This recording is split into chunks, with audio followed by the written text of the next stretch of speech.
तो आपके पाठ होता है वर्गीकरण। एक आसान पाठ है, जैसे कि सीरीज भी आसान ही था, सादृश्यता आसान था। वर्गीकरण यानी कि किसी कारण से वर्ग से बाहर आकृति को छांटना वर्गीकरण कहलाता है। वर्ग यानी कि समूह बनना, कि इन पांच में से चार एक समूह में आ जाए और किसी ठोस कारण से किसी एक आकृति को, एक बॉक्स को अलग कर सके, तो वो इसके अंदर ई है। ई में जो विशेषता है वो इनमें नहीं है, ये चारों में सेम चीज है कि आकृति ऊपर नीचे सेम है, केवल खाली और ब्लैक का फर्क है। जबकि इसके बाद जो आकृति ये है, ये जो है उल्टा करने के बाद फिर ब्लैक किया गया, मगर बाकी किसी में भी ऐसा नहीं है कि इनको उल्टा करके, कि त्रिभुज को उल्टा किया हो या ये जो डी शेप है इसको उल्टा किया हो, उल्टा कहीं पर भी नहीं किया गया बाकी के चारों विकल्प में। तो ये अलग हो गया हमारा। इनमें से जो अलग है वो है सी, क्योंकि यहां आमने सामने सेम है, यहां आमने सामने सेम है, मगर यहां आमने सामने सेम नहीं है।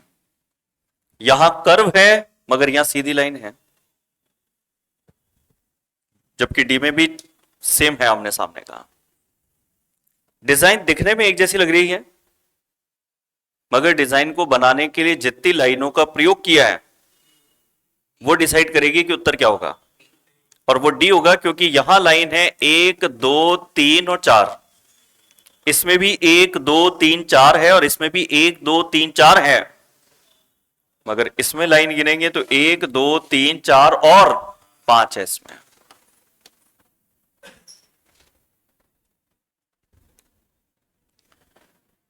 यहां पर कौन सी डिजाइन ऐसी है जो भिन्न है?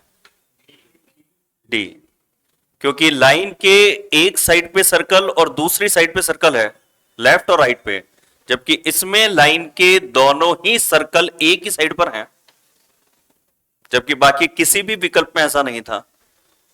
तो ये सबसे भिन्न हो गया हमारा। एरो की कंडीशन, क्लॉक एंटी क्लॉक का फर्क देखेंगे। क्लॉक है, ये भी क्लॉक है, मगर डी वाला एंटी क्लॉक है, तो डी वाला एंटी क्लॉक साइड को प्रेजेंट करता है, तो ये सबसे भिन्न हो गया। बाकी सब क्लॉक साइड को इंडिकेट करते हैं।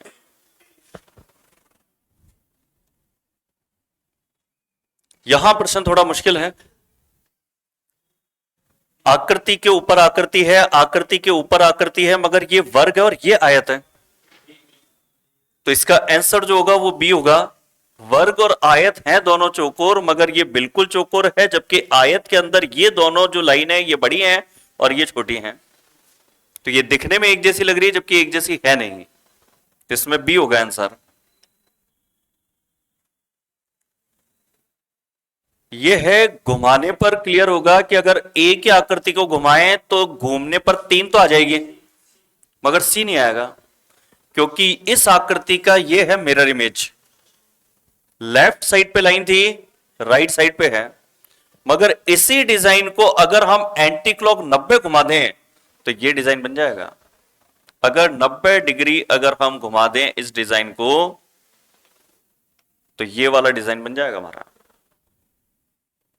और इसी को अगर क्लॉक साइड पे 90 घुमा दें तो डी बन जाएगा, मगर ये कितना भी डिग्री घुमाने से नहीं आएगा, ये आएगा तब जबकि उसको उठा के पलट देंगे, तो वो होता है दर्पण इमेज फिर।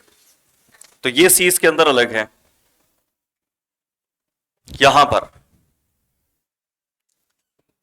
यहां तो पकड़ में आएगा तो एक नजर में आएगा, और अगर अपन काउंटिंग करने लग गए तो टाइम ज्यादा लग जाएगा, और एक नजर में आएगा वो है बी, क्योंकि ये समझ में ही नहीं आएगा वाला।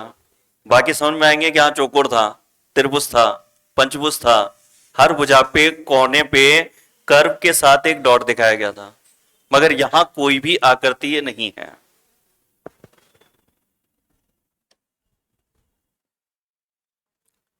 एक चौकोर से 2 हिस्से काटे गए हैं, मगर कोई एक ऐसा विकल्प है जिसमें नहीं काटे दो, ए है बिल्कुल। ए के अंदर 2 हिस्से नहीं काटे, नहीं तो यहां पर भी एक हिस्सा तो यहां काट दिया और दूसरा हिस्सा यहां काट दिया। सी को देखेंगे या डी को देखेंगे, सब में ऐसा हुआ है कि चौकोर के दो हिस्सों को बाहर निकाल दिया, मगर इसमें केवल एक हिस्सा बाहर काट के निकाला है, इसमें काटा नहीं बल्कि एक्स्ट्रा निकला हुआ है इसमें। तो ये अलग है ए वाला।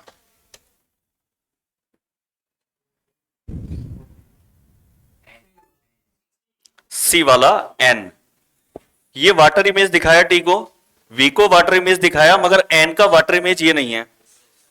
एन को अगर उल्टा करते हैं तो एन की स्थिति ऐसी नहीं बनती है। सी।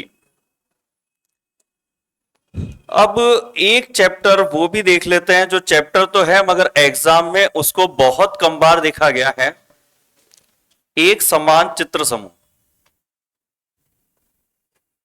कि अगर यहां 9 में से 3-3 आकृतियों का समूहीकरण करें तो समूह में 9 में से किन 3 आकृतियों को लेंगे? जैसे हर ऑप्शन ने इन तीनों को सेम माना है, 1 3 9 को। क्या 1 3 9 में कोई समानता है क्या? है बिल्कुल। आकृति के अंदर एक आकृति है, आकृति के अंदर एक आकृति है, आकृति के अंदर एक आकृति है।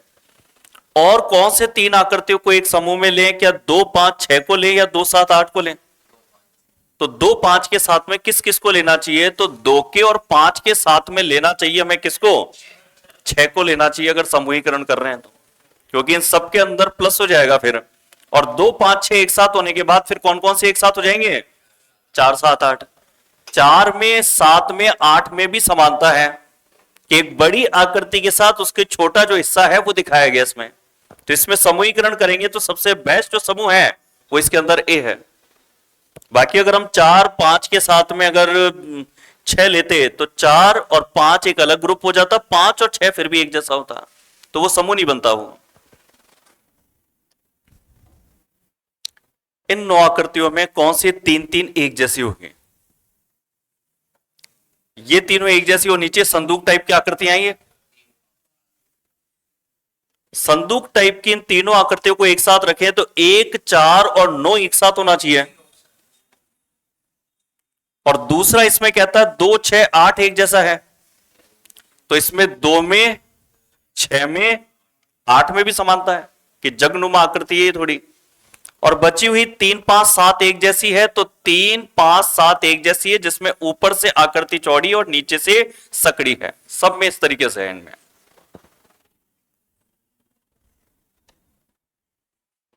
यहां पर यदि समूहीकरण करें तो बिल्कुल लाइन वाइज ही समूह बनाए जा सकते हैं, कॉलम के अकॉर्डिंग, स्तंभ के अकॉर्डिंग देखने पर। ये सब पेंसिल नुमा शेप है, ये सब सर्कल वाले शेप हैं, और ये थोड़े जग टाइप के शेप हैं। तो 1 4 7 मिलता हो, फिर 2 5 6, 2 5 के साथ 8 मिलता हो, और फिर बचे हुए 3 6 9 मिलते हो। तो पहला वाला इसके अंदर समूह बेस्ट एकदम। इसके बाद इसमें जो है एक लास्ट क्वेश्चन ये वाला भी देख लेते हैं।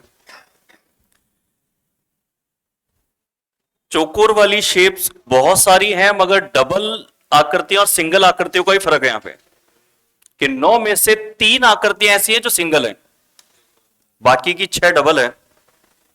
तो जो सिंगल है 3 उनको एक साथ रख दें, अगर 3 6 9 को अगर एक साथ रख दें तो ऐसा कॉम्बिनेशन केवल ये दिखाता हमें।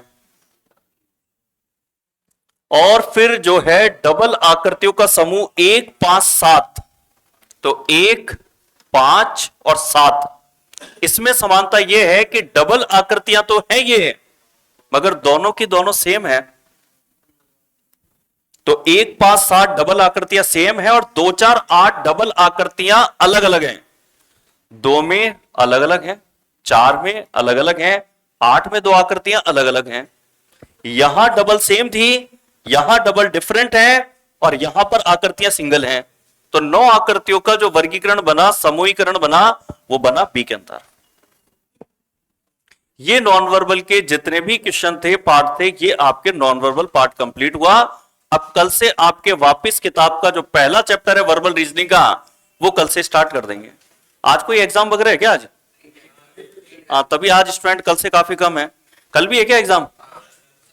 मतलब कल भी थोड़े कम रहेंगे तो क्या? और परसों भी है क्या शनिवार को? परसों नहीं है तो फिर तो ठीक है, नहीं तो अगर मान लो 2 दिन और पेपर होता तो मैं सोमवार को स्टार्ट करता फिर। तो फिर कंटिन्यू चलने दो, कल से ही वर्बल रीजनिंग का जो पहला चैप्टर है वो स्टार्ट कर देते हैं कल से ही, ठीक है ना।